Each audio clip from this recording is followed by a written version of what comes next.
तुम्ही पाहत आहात MCN न्यूज मराठी।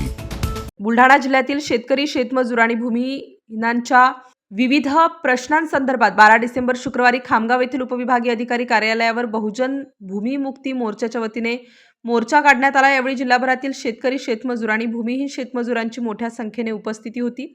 मागील 4 दशकापासून भूमिहीन अतिक्रमणधारक यांच्या न्याय मागण्या आणि अधिकारासाठी संघर्ष करणाऱ्या भूमी मुक्ती मोर्चा आणि बहुजन मुक्ती मोर्चा या संघटनेच्या वतीने खामगावात उपविभागीय अधिकारी कार्यालयावर मोर्चा काढण्यात आला। यावेळी बुलढाणा शहर पोलिसांनी संघटनेचे संस्थापक अध्यक्ष प्रदीप अंभोरे यांच्यासह पदाधिकारी आणि भूमिहीन अतिक्रमणधारकांची मोठ्या संख्येने उपस्थिती होती।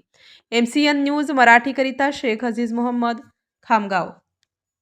आज आपण आंदोलन केलं, काय मागण्या आहेत आणि काय इशारा आहे?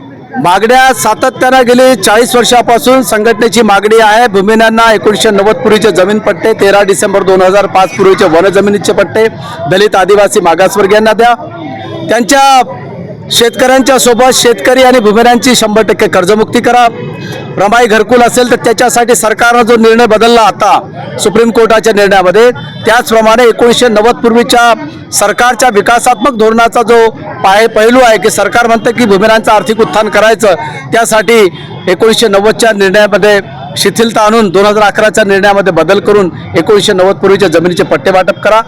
अन्यथा विविध ज्या मागण्या आहेत, सौर ऊर्जा जे प्रकल्प त्या ठिकाणी जमिनीवर घेतलेले आहेत, जिल्ह्यामध्ये 191 प्रकल्प या ठिकाणी प्रस्तावित आहेत, ते संबंधित प्रकल्प सर्व 1990 पूर्वीच्या जमिनीवर आहेत। सदर प्रकल्पांना स्थगिती देण्यात यावी आणि भूमिहीनांची, शेतकऱ्यांची 100% कर्जमुक्ती करावी व संघटनेच्या प्रलंबित ज्या मागण्या राज्य शासनाकडे आहेत या मागण्याची पूर्तता करा।